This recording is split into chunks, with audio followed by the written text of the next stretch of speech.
আসসালামু আলাইকুম। আমাদের প্রাচীন জনপদটা পরীক্ষার জন্য খুবই গুরুত্বপূর্ণ। প্রত্যেকবারে দেখা যাচ্ছে যে মেডিকেল এডমিশন টেস্টে সাধারণ জ্ঞানের একটা না একটা প্রশ্ন এই প্রাচীন জনপদ থেকে আসতেছে। সো আজকের এই প্রাচীন জনপদটা তোমাদেরকে খাওয়াই দেওয়ার জন্য আমি আসলাম। সবাই মনোযোগ দিয়ে ভিডিওটা শেষ পর্যন্ত দেখবা, খুবই শর্ট সময়ের একটা ভিডিও হবে। খেয়াল করো, আমাদের এইখানে কয়েকটা প্রাচীন জনপদের কথা উল্লেখ করা হয়েছে।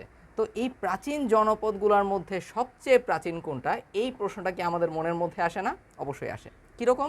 খেয়াল করো, আমাদের এই যে পুন্ড্র, গৌড়, বরেন্দ্র, বঙ্গ, চন্দ্রদ্বীপ, সমতট, হরিকেল এতগুলা প্রাচীন জনপদের মধ্যে সবচেয়ে পুরনো ছিল কিন্তু এই পুন্ড্র জনপদটা। ওকে, তো খেয়াল করো, আমরা শুরু থেকে শুরু করি। আমাদের এই হরিকেল জনপদের আন্ডারে খেয়াল করো, এই জায়গাটা হচ্ছে আমাদের মানচিত্রের সিলেট, আর এই জায়গাটা হচ্ছে আমাদের মানচিত্রের চট্টগ্রাম। অতএব হরিকেল জনপদের আন্ডারে ছিল দুইটা এরিয়া, মনে রাখতে হবে আমাদের অবশ্যই। একটা হচ্ছে সিলেট এবং আরেকটা হচ্ছে চট্টগ্রাম, মনে থাকবে? আচ্ছা, নেক্সটে খেয়াল করো হচ্ছে সমতটের কথা। সমতটের আন্ডারে আমাদের দুইটা এরিয়া আমাদের মাথায় রাখতে হবে, একটা হচ্ছে কুমিল্লা আর একটা হচ্ছে নোয়াখালী। তো মানচিত্র সম্পর্কে আমাদের যাদের একটুখানি বেসিক নলেজ আছে তারা কিন্তু খুব সহজেই মাথায় রাখতে পারবে যে এই এরিয়ার মধ্যে বাংলাদেশের কোন এরিয়াটা পড়তেছে। অতএব সমতটের মধ্যে কোনটা কোনটা আসে? কুমিল্লা আসতেছে, নোয়াখালী আসতেছে। ক্লিয়ার? আচ্ছা, চন্দ্রদ্বীপ, এই চন্দ্রদ্বীপ মানেই হচ্ছে বরিশাল। চন্দ্রদ্বীপের আন্ডারে ছিল হচ্ছে বরিশাল, ঠিক আছে? এবং বরিশালের পূর্ব নামও কিন্তু চন্দ্রদ্বীপই ছিল। এবার আসি হচ্ছে বঙ্গের মধ্যে। তো তুমি খেয়াল করো, মানচিত্রে একদম মাঝখানের একটা এরিয়া হচ্ছে আমাদের বঙ্গ। এই বঙ্গের আন্ডারে আমরা কোনগুলা পাচ্ছি? আমরা বঙ্গের আন্ডারে প্রথমেই পড়বো হচ্ছে ঢাকার কথা আমরা পড়বো। বঙ্গের আন্ডারে ছিল আমাদের ঢাকা। তাছাড়া এই বঙ্গের আন্ডারে আমাদের ময়মনসিংহ ছিল, এই বঙ্গের আন্ডারে আমাদের টাঙ্গাইল ছিল, ঠিক আছে, ভৈরব ছিল, কুমিল্লা ছিল। তো এই যে ব্যাপারগুলো আমরা পড়লাম সব কিছু আমাদের বঙ্গের আন্ডারে আসে। স্পেশালি আমরা মনে রাখবো কোনটা? ঢাকা, ময়মনসিংহ, তারপরে হচ্ছে আমরা টাঙ্গাইল। এই তিনটার নাম স্পেসিফিক্যালি আমরা মাথায় রাখবো।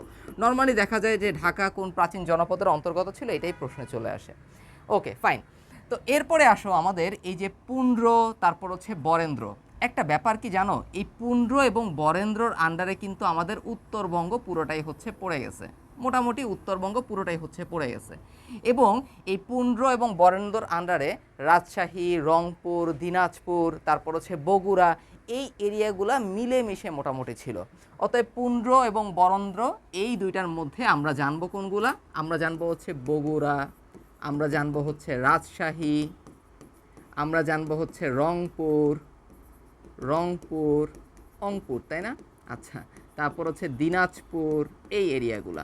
বাট স্পেসিফিক্যালি আমি তোমাদের মাথায় রাখতে বলবো যে পুন্ড্রের আন্ডারে কিন্তু পুরাতন বগুড়াটা ছিল। পুরাতন বগুড়া অথবা বৃহত্তর বগুড়া, যেটাকে আমরা বলবো বৃহত্তর বগুড়া। পরীক্ষায় যদি প্রশ্নে আসে যে মহাস্থানগড়, যেটা হচ্ছে বাংলাদেশের অন্যতম প্রাচীন পুরাকীর্তি একটা স্থান, সেই মহাস্থানগড় কোন প্রাচীন জনপদের অন্তর্গত ছিল? উত্তর হবে কিন্তু পুন্ড্র জনপদ। তখন কিন্তু তোমাকে ডাইভার্ট করার জন্য অপশনে পুন্ড্রের পাশাপাশি বরেন্দ্রও দিয়ে দিবে। অতএব এই ব্যাপারটা আমরা মাথায় রাখবো যে বৃহত্তর বগুড়ার মহাস্থানগড় আমাদের কোন জনপদের অন্তর্গত ছিল? আমাদের এই পুন্ড্র জনপদের কিন্তু অন্তর্গত ছিল। লাস্ট বাকি থাকে আমাদের গৌড় অংশটা। তো গৌড় অংশের বেশিরভাগ পড়ছে কিন্তু ভারতের পশ্চিমবঙ্গের মধ্যে, বাট বাংলাদেশের যে এরিয়াটা গৌড় জনপদের মধ্যে ছিল সেটা ছিল সিএনজি, অর্থাৎ চাঁপাইনবাবগঞ্জ। অতএব খুব সহজ, কিন্তু ব্যাপারগুলো কিন্তু খুবই সহজ।